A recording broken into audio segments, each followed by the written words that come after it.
শুভেন্দু অধিকারী আর দিলীপ ঘোষের নেতৃত্বে কোন সীমান্ত দিয়ে ঢুকবেন, আমরা কোটি জনতা আপনাকে রিসিপশন দেওয়ার জন্য সেদিন উপস্থিত থাকব এবং সরাসরি সীমান্ত থেকে কাশিমপুর আর কেরানীগঞ্জে নিয়ে যাওয়া হবে।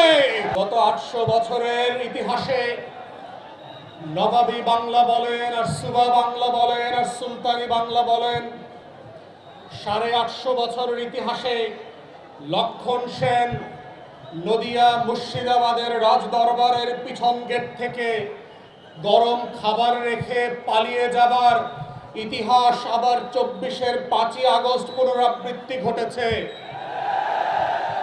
অতএব বেগম লক্ষণ সেনকে মনে রাখতে হবে, বাংলাদেশের সকল সীমান্তে আপনার জন্য আমরা লাল গালিচা প্রস্তুত করে রেখেছি। বাংলাদেশের সকল ফুলের বাগান থেকে আপনার জন্য ফুলের মালা রেডি করে রাখা হয়েছে। শুভেন্দু অধিকারী আর দিলীপ ঘোষের নেতৃত্বে কোন সীমান্ত দিয়ে ঢুকবেন, আমরা কোটি জনতা আপনাকে রিসিপশন দেওয়ার জন্য সেদিন উপস্থিত থাকব এবং সরাসরি সীমান্ত থেকে কাশিমপুর আর কেরানীগঞ্জে নিয়ে যাওয়া হবে।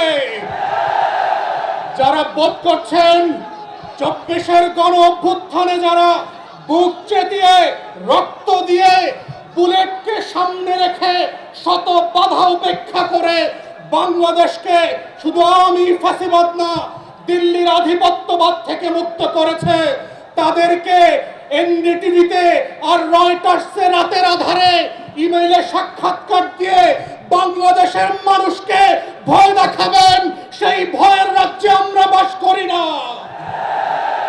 শত শত হাজার হাজার লক্ষ লক্ষ আবু সাইদ মুগ্ধরা বুক চিতিয়ে বাংলাদেশের প্রান্তে প্রান্তে সীমান্তে সীমান্তে পাহারাদার হয়ে বসে আছে বাংলাদেশের লাল সবুজের পতাকাকে হেফাজত করবার জন্য।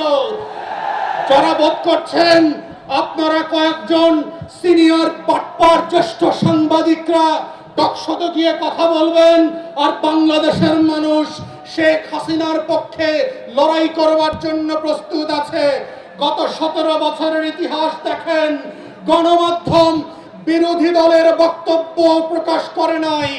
টকশোতে বিএনপি জামাতের বক্তব্য ছিল না, কোন গণমাধ্যম তাদের খবর বক্তব্য পর্যন্ত প্রকাশ করায় আদালতের নিষেধাজ্ঞা ছিল।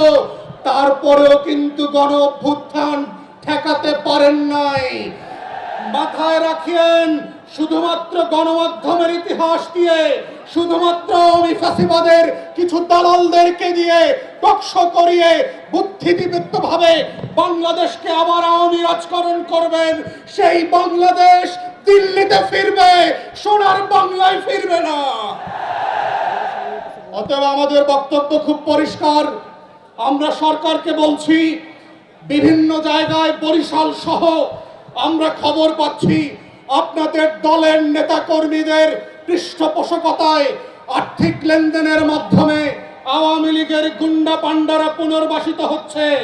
পাড়ায় পাড়ায় মহল্লায় মহল্লায় আওয়ামী লীগের পরিচিত সন্ত্রাসী ক্যাডাররা হেলমেট বাহিনীরা আবার ফিরছে, তাদের সাথে একসাথে মিলেমিশে বরিশালে মাদকের ব্যবসা করছেন। আমরা কিন্তু সবকিছু জানি। প্রশাসনকে বলছি, সরকারকে বলছি, আওয়ামী লীগকে পুনর্বাসনের ইতিহাস ভালো হয় নাই। আপনার বাবার ইতিহাস থেকে শেখেন, আপনার মায়ের ইতিহাস থেকে শেখেন, ওয়ালি লেভেলের ইতিহাস থেকে শেখেন। এই দজ্জালকে যদি পুনর্বাসনের চেষ্টা করেন, দজ্জাল পুনর্বাসিত হবে না, আপনারা নির্বাসিত হয়ে যাবেন। অতএব আমরা বলছি, এখানে আজকে 11 দলের ঐক্যের শীর্ষ নেতা, সংসদের বিরোধী দলীয় নেতাকে আহ্বান করছি, দয়া করে সংসদে বিল উত্থাপন করেন। 11 দলের পক্ষ থেকে জুলাই গণ অভ্যুত্থানকে নিয়ে যারা তালবাহানা করছে, জুলাই গণ অভ্যুত্থানকে প্রতিদিন গণমাধ্যমে টকশোতে বিভিন্ন নাটক সিনেমায় কিভাবে করে উপস্থাপন করছে, ফেসবুকে অনলাইনে ছোট করছে, শত শত হাজার হাজার শহীদ আহত যোদ্ধাদেরকে জীবন নিয়ে খেলাবেলা করছে, তাদের বন্ধ করবার জন্য আইন করে অবিলম্বে এই লোকগুলোকে আইনের আওতায় আনেন। ফৌজদারি বিচারের মুখোমুখি করেন। তা না হলে রাস্তার জনগণ যেদিন এই ধরনের বাটপার আওয়ামী বিটিমের বুদ্ধিজীবীদেরকে রুখে দাঁড়াবে, সেদিন মব জাস্টিসের কথা আপনারা বলতে পারবেন না। ঠিক একইভাবে 2 বছর পেরিয়ে গেছে, এখনো শহীদদের তালিকা হয় নাই, এখনো আহত প্রতিবন্ধী যোদ্ধাদের তালিকা হয় নাই, তাদের পুনর্বাসন করা হচ্ছে না। যাদের যেই সংগঠনে জুলাই স্মৃতি ফাউন্ডেশনের উপরে দায়িত্ব ছিল তাদের পুনর্বাসন করবার, সেই জুলাই স্মৃতি শহীদ ফাউন্ডেশন গত 5 মাস ধরে বেতন পাচ্ছে না। এগুলো হচ্ছে সরকারি দলের গণ অভ্যুত্থান নিয়ে টাউটামি করার ইতিহাস। আমরা আপনাদেরকে বলছি, অবিলম্বে এই পুনর্বাসন করবার জন্য যেই টাকা বরাদ্দ দেওয়ার কথা ছিল তাদেরকে সেই বরাদ্দ দিতে হবে।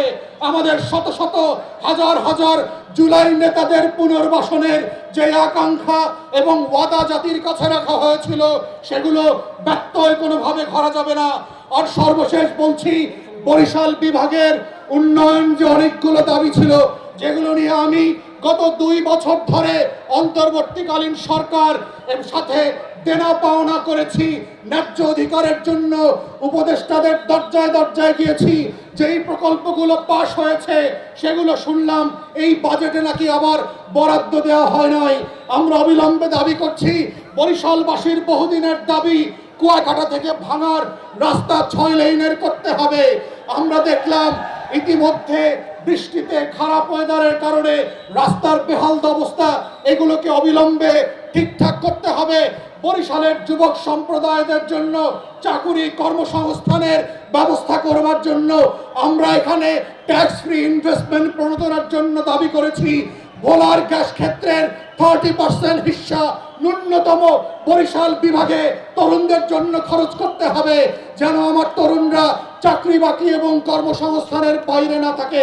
ঠিক এইভাবে আমরা দাবি করছি, বরিশালকে ঢেলে সাজানোর জন্য যেই ওয়াদা প্রত্যেকটা সরকার করেছে, ইনক্লুডিং এখনকার যিনি সরকার আছেন, আপনাদের ওয়াদাগুলো আপনারা ম্যানিফেস্টো দেখে পড়বেন। ক্ষমতায় গেলে আমরা দেখতে পাই কিভাবে সরকারি দল তাদের ওয়াদার কথা ভুলে যায়, বরং ভঙ্গ করবার ইতিহাসের দিকে চলে যায়। জুলাই সনদ বাস্তবায়ন তো দূরের কথা, আমরা দেখতে পাচ্ছি বিএনপির 31 দফার ইতিমধ্যে 6 থেকে 7 দফা তারা নিজেরা ভঙ্গ করেছে গত 5 মাসে। যদি এটা ইতিহাস হয়, আপনাদেরকে কিন্তু ইতিহাস ক্ষমা করবে না। মনে রাখবেন, জুলাই জাতীয় সনদ গণভোটের গণরায় বিচার প্রক্রিয়াকে তালবাহানার মধ্য দিয়ে অকেজো করে দেওয়ার কোন ষড়যন্ত্র আমরা এবং সারা দেশের মানুষ মানব না। অতএব সেই লড়াইয়ে সবাইকে থাকার আহ্বান জানিয়ে আমার বক্তব্য এখানে শেষ করছি। আসসালামু আলাইকুম।